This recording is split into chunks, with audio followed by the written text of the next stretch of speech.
আসসালামু আলাইকুম ভিউয়ার্স, অবশেষে সরকারি স্কুলে ভর্তির ফলাফলের সঠিক তারিখটি প্রকাশ করা হলো এবং কবে লটারি প্রকাশ করেছে এবং সরকারি স্কুলে ভর্তি হইতে হলে কি কি ডকুমেন্টস তোমাদের অ্যাড করতে হবে, জমা দিতে হবে, এই বিষয়গুলো নিয়ে আমি তোমাদের সামনে বিস্তারিত আলোচনা করব। আমি আবু সাইদ সারাবালা টপ 5 এ সবাইকে সাদর আমন্ত্রণ জানিয়ে আমি এই বিষয়গুলো বিস্তারিত শুরু করছি। ততক্ষণের সঙ্গে থাকবে, সাথে থাকবে। আমরা একটি ওয়েবসাইটে চলে যাই।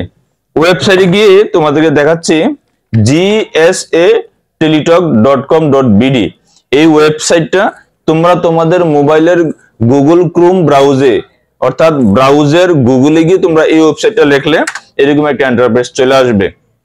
এখানে দেখো লাল সবুজের পতাকায় ফলাফলের জন্য অপেক্ষা করুন 10 দিন 12 ঘন্টা 31 মিনিট। আমি অর্থাৎ এটা রাত্রে ভিডিওটা তৈরি করছি, এখানে অথবা প্রকাশ করতে অথবা সকালে করবো এরকম আর কি, এরকম। তবে ফলাফলের জন্য অপেক্ষা করুন 10 দিন 12 ঘন্টা। তারপর যারা আবেদন করছো তোমাদের অ্যাপ্লিকেন্ট কপি ডাউনলোড করতে পারো নাই, এগুলো এখান থেকে করতে পারবা, সরকারি এবং বেসরকারি।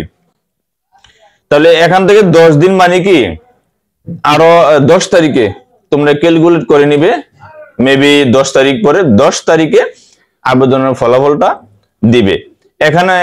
তাহলে স্কুলে কি কি জমা দিতে হবে? স্কুলে জমা দিতে হবে অবশ্যই জন্ম নিবন্ধন, ঠিক আছে?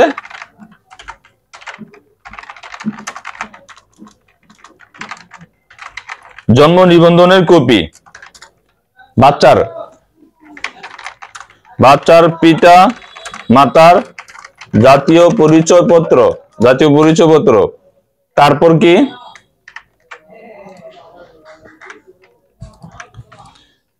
তারপর দিতে হবে হচ্ছে কোটায় আবেদন করে থাকলে তার প্রমাণপত্র, ঠিক আছে? তারপর এখানে আবেদনের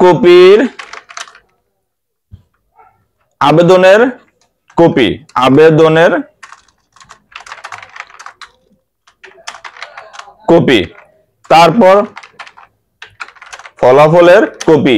এই ফলাফলটা তোমরা অনলাইন থেকে ডাউনলোড করে নিতে হবে। আর আবেদন কপিটা তোমরা কোথায় পাবে? ওই যখন আবেদন করছো তখন দোকান থেকে যে একটা প্রিন্ট দিছে ওই প্রিন্ট কপিটা, যেটাকে বলা হয় অ্যাপ্লিকেশন কপি লেখা থাকবে। আর যারা তোমরা বাসা বাড়িতে আবেদন করছো এটা তোমরা অবশ্যই এখান থেকে ডাউনলোড করে নিতে হবে। ইউজার আইডি এবং পাসওয়ার্ড দিয়ে, তোমাদের মোবাইলে কিন্তু ইউজার আইডি পাসওয়ার্ড গেছে, তোমরা যখন আবেদন করছো টাকা পেইড করছো, তারপরে এই ইউজার আইডি পাসওয়ার্ডটা পাইছো, অবশ্যই পাইছো। এই আবেদন কপি ডাউনলোড, এখান থেকে আবেদন কপিটা ডাউনলোড করতে হবে। তারপর ফলাফলের কপিটা ঠিক 10 তারিখে এই ফলাফলের কপিটা ডাউনলোড করতে পারবে।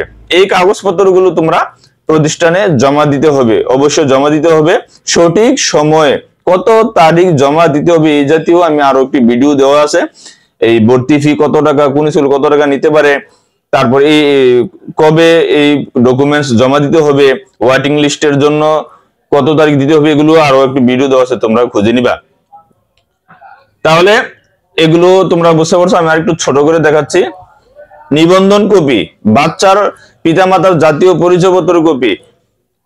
এখানে আইডি কার্ড না থাকলেও অনেকে বাবার পাসপোর্ট দিছে, বাবার জন্ম নিবন্ধন দিছে, যেটাই দিছো, যে নাম্বারটা অনলাইনে সংযোগ করছো ওই সংযোগের সাথে প্রমাণপত্রগুলো আর কি।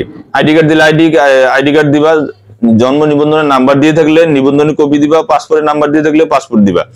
আর কোটায় আবেদন করে থাকলে তার প্রমাণপত্র অর্থাৎ সনদপত্র লাগবে, আবেদনের কপি, ফলাফল।